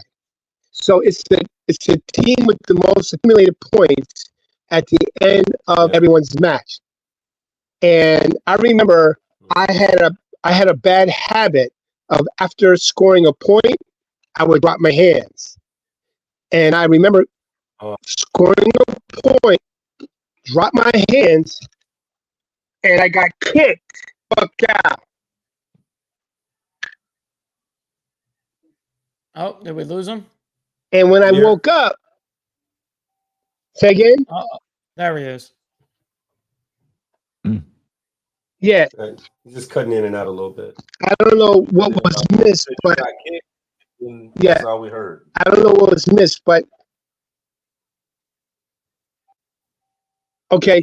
So I was on a fighting team, New York against New Jersey, under my jiu-jitsu instructor, Sharon Lou Ferrer, or Grandmaster Lou Ferrer now. And I had a bad habit of dropping my hands when I scored a point, because I did sport karate. And when I scored a point, I dropped my hand and I caught a round kick, knocked me out. Even though I won the match and we eventually won the team competition, but I ended up in the hospital, Harlem Hospital, with a mild concussion. Oh shit! All because of that one bad habit of dropping my guard after I scored a point. So that was my least favorite match, even though we won, but that was the least one that I remember. Damn. But you know what? You learn a lesson, because ever since then, that was what, 1992? I've never been knocked out again. Yeah. That was me. I've learned to keep my guard up. You know, there was a guy when I was talking about the Korean earlier. He was in a lesson that I learned that I've embraced ever since. Is he wasn't a big guy. He wasn't a big guy at all. I mean, I had him by at least 20 pounds probably. And but long story short, this cat, the Korean I was talking about, the Muay Thai guy, he hit me with something that this was the first time I'd ever seen it. And I'm amazed I can even still remember it because it was lights out shortly after that. But you know what a butterfly kick is? A butterfly kick, no? So it's like a No, I never heard of that. I never heard of that kick. yeah. I had neither before that. What it is Is that from the Magic Garden? No. It's that's what he called it. They A translated it. butterfly kick. I don't. I, Yeah, they No, that sounds like a dojo called the Magic Garden McDojo. right. That it's kind of well. What it is that's what they described it as because I was asking the question, what the hell was that? Basically, it was 1.5 spinning back kicks. It was a spinning back kick that ended with a like a axe kick. You know what I mean? So Yeah. spinning back kick. yeah, I figured it's some sort of crescent kind of thing. Yeah. It was real pretty. And I made this guy's fucking highlight reel, which I was not real happy about. Nobody wants to see the guy getting knocked out in the video. And this is back in the day. And when we had the old VHS tapes back then. But Yeah. it wasn't cool. But Yeah. I was out for the count, first and last time. Hey, but anyway, I had to get that off. It's still traumatic for me. Well, hell, ain't nobody asked Mike about his ass whooping experiences. Come on, Listen, man. I know Yeah, that's right. all you about got that one lessons fight. learned. Either you done won or you done got drugged, Listen. you done did something. I mean, did you throw a rock at somebody? Something. I mean, Listen. I've gotten into a handful of fights, but not to the point where I like lost or gotten my ass kicked or like had where I got like knocked out or something like that. I wasn't fighting anywhere close to your guys' level. You know, anytime I ever fought was because of self-defense. And that kind of was like through school.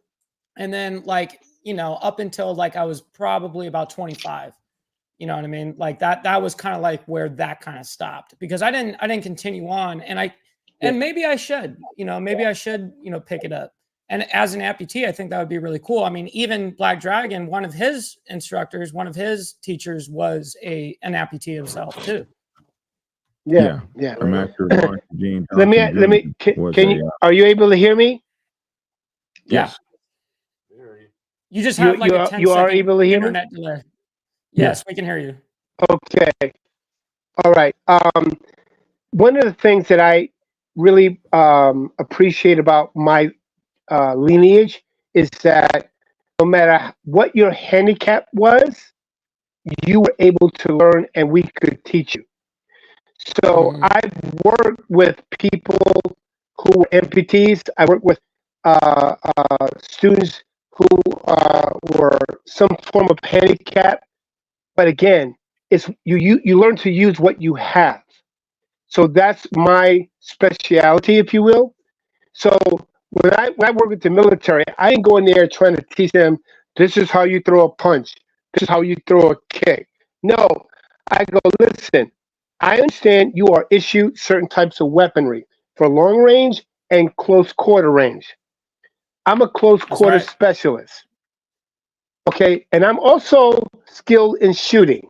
Okay, so I know how to use the instruments, but I know some people that were there in Mogadishu, and when I met former Lieutenant Ron Kugno, the Lieutenant Colonel, who's in charge of the Little Birds, of the gun run missions, whole nine, and when I got to chat with him and he knew about what, and you know what he said to me is one of my greatest accolades. We could have used a guy like you on the ground. And I knew exactly what that meant. I knew exactly what that meant because I had the book that was given to me by a Delta operator who was there. And and some of the bros I've worked with who were there as well. And the skill set that I got to show them, and I don't want to give, I would say too much, but again, what I do is to help you get home. I'm not into breaking boards like Bruce said. Boards don't hit back. Mm. Okay, so what I teach is what to do when the what if comes, so you can go home. I'm trained to take care of business. So you know what, me in my goofiness, if you will, because I'm human, right? I got a goofy side to me. So when people ask me, so what do you do? I remember when I was a probie with my old club, and one of the bros asked me, so what do you do? I'm like, I'm a retired assassin. I fuck with his head, you know. But again, I taught guys how to get home. Right. Bottom line, That's a great I'm not, ideology. because in the sport arena, we compete to test our skill set. We win a trophy or not, or we learn from our mistakes. Blah blah blah. That's part of our stomping ground. But the real test is when you're faced with an adversary who's trying to really get you to cancel out, not go home. Mm-hmm. And I've been there, done Yep. that. So and although I'm battle tested, that doesn't mean I'm invincible. Okay, but at the end Right. of the day, it changed my outlook on martial science. Remember, science is something to be what? Studied. And martial art Mm-hmm. is martial science. So it's an art form or a combative form to be what? Studied. Study hard, study right to live. Yep. You got to be a student of So, the game, like essentially. You know what I mean? Study to show thyself you approved. listen, my mentors would say, train hard, live free. Yo, Because if you're not training, it doesn't have to be always physical training, right? That's why I was trying to share with uh, brother Black Dragon. Is like, listen, you don't have to have a studio or training hall in order to teach. My mindset is I'm constantly ready, willing, and able.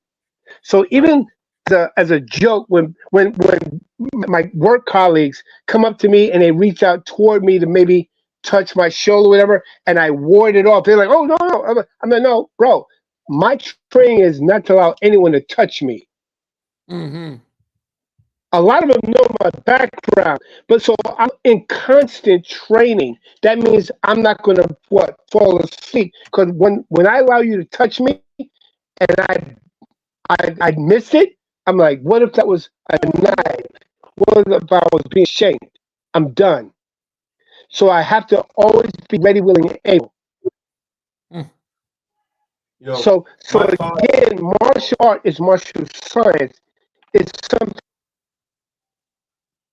and that's my platform. What I get to teach.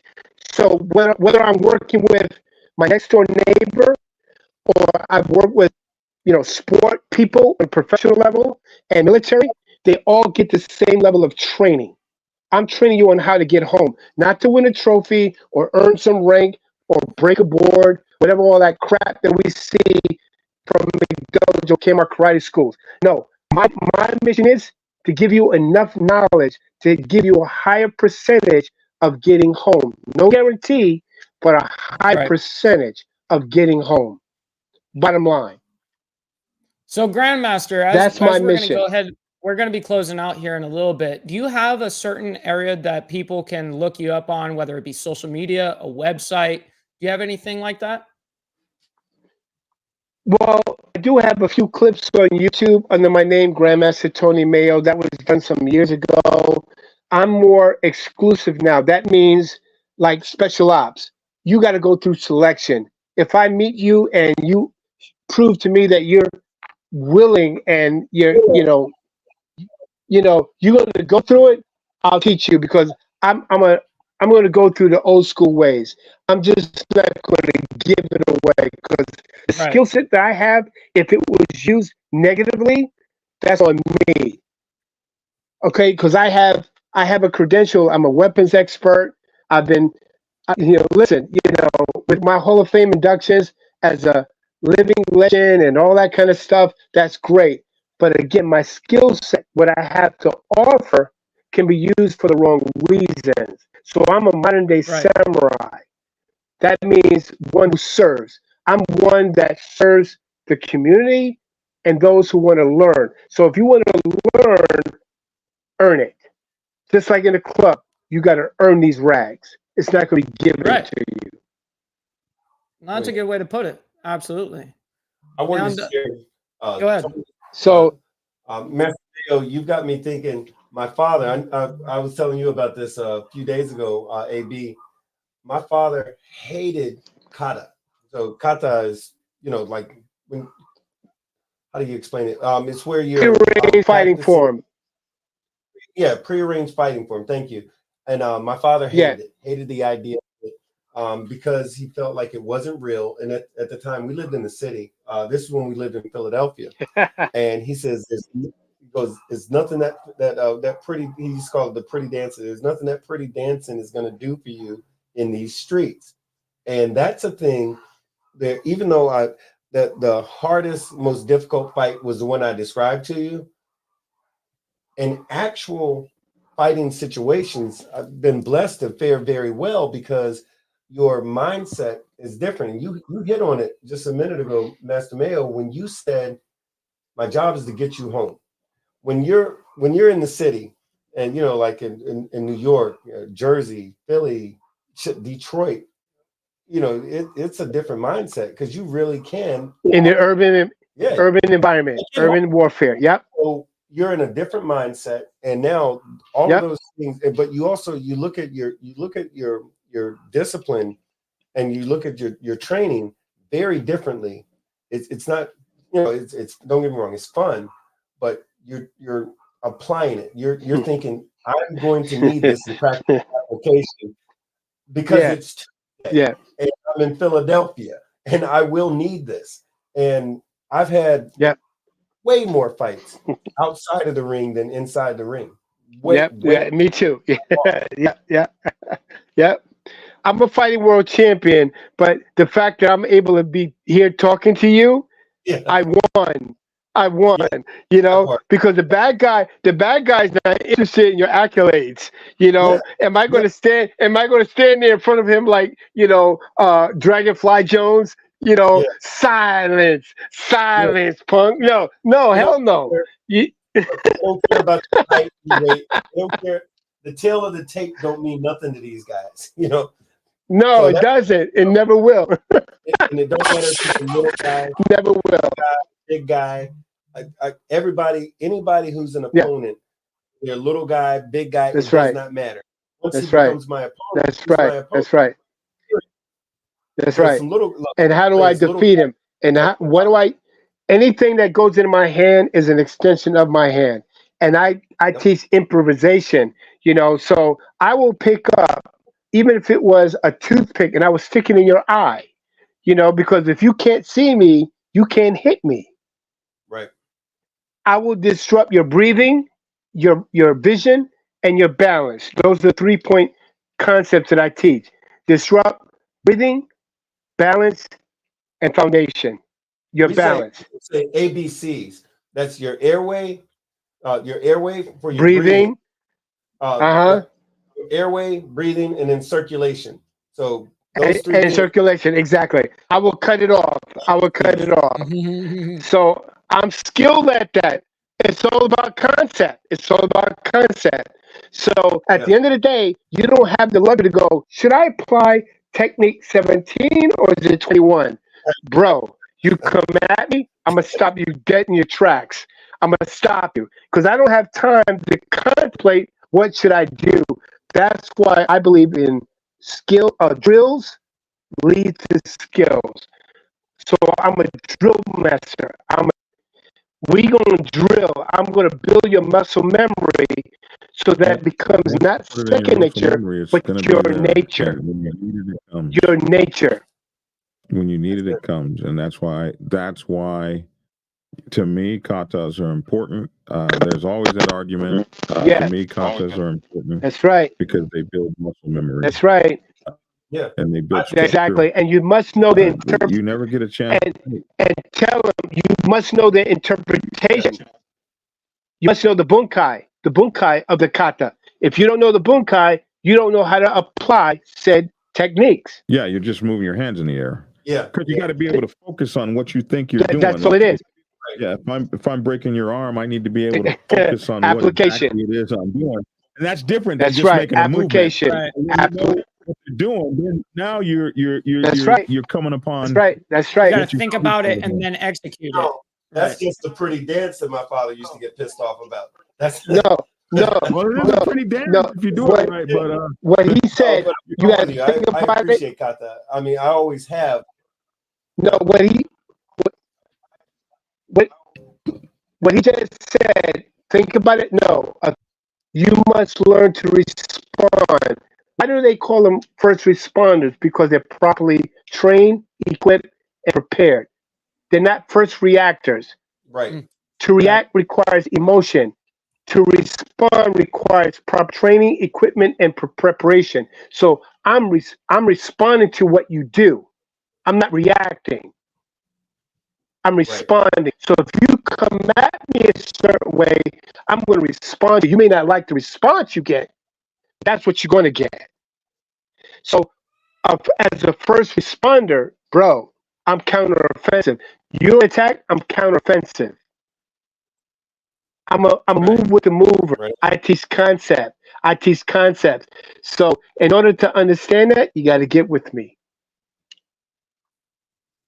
And well, with that being said, y'all, we're here at the 2-hour mark. What I want to do is basically go around one last time where we can find you guys, stuff like that, whether you have a YouTube channel, whether you guys have a show, whether you guys have a business or whatever the case is, or where can we find you? That's basically where we're going to end off with this episode. Tony Mayo on Facebook. Tony Mayo on Facebook. Hit me up. There you go. Pass it over to you, Big Bone. Oh, let's see. Facebook. It's Bone OFFO on Facebook. And there's a Facebook page which is the Big Boneyard. That's the Facebook group. It's a lot of fun. Come on in. Join that bad boy. It's a lot of fun. On YouTube, it's the Big Boneyard. Is the Big Boneyard is one word, capital B, capital Y, but the Big Boneyard on YouTube on Sundays. And what else? There's a TikTok and there's an email, bone.outcast@gmail.com. But all this stuff is kind of interrelated. If you get to one, you can get to the other. But definitely, y'all come on through. It'd be great to hear from y'all. Nice. Master Black Dragon. And you can get me Monday through Friday on Black Dragon Biker TV, Facebook, YouTube, and Instagram. You will find me, the #1 biker news channel in all the world. So make sure to stop in and check me out. Black Dragon Biker TV. That's good. That's good shit. Oh, yes. That's good shit. Yes. That's good shit. Facebook, Instagram, TikTok, YouTube, Black Dragon Biker TV, man. Monday. Hey, listen, I want to say it was such an honor to be on the same panel as my big brother, Black Dragon, because I've watched your videos. Now that I know that you have, a martial art background, I never knew that until tonight. So awesome. I'm honored. I really am. And my bro, Big Bone and Archbishop, and now my new brother there. Listen, it's just another door, another platform. But again, I'm gonna pay homage.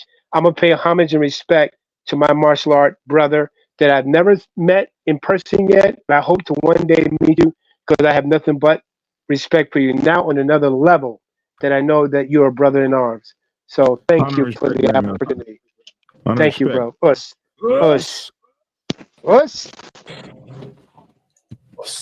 All right, Mike, what you got? All right, so I'm gonna bring you guys in the back here. Let's go ahead and bring everyone to the back. Seriously, guys, I love this show. Like I say every week, that coming onto the show and being able to discuss a lot, most of these subjects I have no idea about. So I really love learning the not only each week it's a different unique subject, and I love being able to dive deep into subjects like this, be able to not only gain from the research that I've found out, but the research that you go and dive deep into, which is always something I love. And then being able to bring on professionals in the whatever aspect that we're talking about, it just like solidifies how great this show is. I really do gain a lot of knowledge from you guys. But we can't do any of this show without you guys here in the chat. Thank you guys for being here from the bottom of my heart, and as archbishops as well. Guys, make sure you guys are following our social medias. There is Bishop's right there. You got his Instagram, Facebook, TikTok. His donation for his Cash App is $Bishop8752, and make sure you follow him on all platforms. And then guys, I am demonetized currently, so if you guys would like to support the channel by money, that definitely helps us keep going. All donations are read live, whether they're on or off the air. Then as soon as they come on the air again, of course, donations are read. For Cash App, it's going to be $ball valve, and then Venmo @ball valve. And make sure you guys are liking, commenting, sharing these videos out with a friend. Like liking the comment is like, or liking the video is like giving a creator $5. So if you guys can do that, it means the world. And also sharing the video is just like word of mouth, but here on the internet. So this is really how the show continues to build and grow. So I really appreciate you guys. I thank you, Archbishop, and I'll give you the last closer here. Well, I want to tell everybody, yes, thanks again for coming. Black Dragon, Tony Mayo, and Big Bone, 1%. Appreciate you all. That's right. This show here actually came about from one of our viewers who had sent me an email. Her name is Marcia, and she sent me an email naming Big Bone, Tony Mayo, and Black Dragon to talk about the martial arts experience. No way. That's really how it started. Yeah. Wow. Yeah, that's how that started. And what I'm saying, I got a hold to everybody, and everybody was gracious enough to bless me with their presence. We can get this show going. So like I said, once again, I appreciate them all for coming on and doing that for me. Now next week, we're gonna go right back to where we've been going. We're gonna have another story for you that 9 times out of 10 is probably gonna be something you have no idea about. It's just sitting here, just mind blown the entire time, Yeah. So we're gonna bring it up. Exposing the truth. Also, on the Facebook group page, you hit 1,000 on the Facebook group page a couple days ago. That was huge. That grew. That's actually growing pretty fast. So I appreciate the ones that's out there, sharing this, sending it to your friends and whatnot. Keep it going. Keep it going. That's right. That's how we're able to get this pushed out. The YouTube page growing like a weed. It's growing like a weed, and it's growing. That's fast. no joke. So, like I said, just let's keep it pushing. That's right. Keep it pushing. Keep sharing it. Keep giving it. Tell your friends. Tell your family. Tell the dog groomer. Tell whomever. That's right. Here. Share it on your Facebook. Share it on your Instagram. That's how it happens. And before you log off tonight, hit that like button. Before you log off tonight.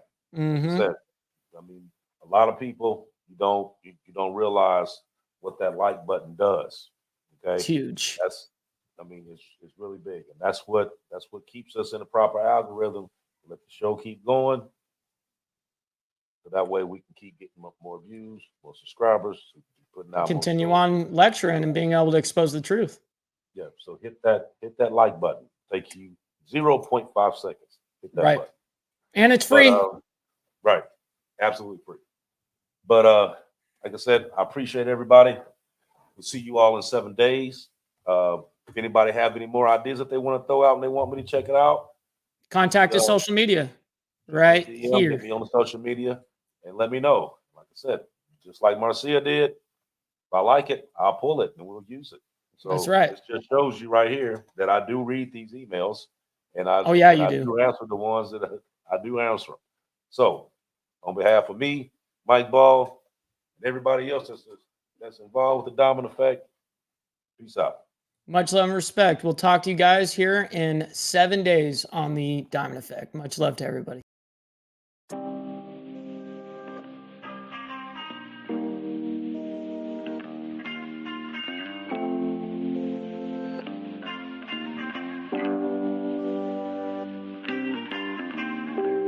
Free.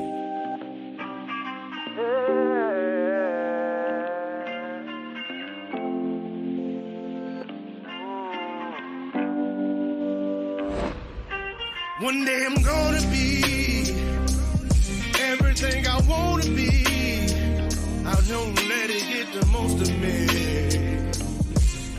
One day I'm gonna be free. I wanna be everything I'm gonna be.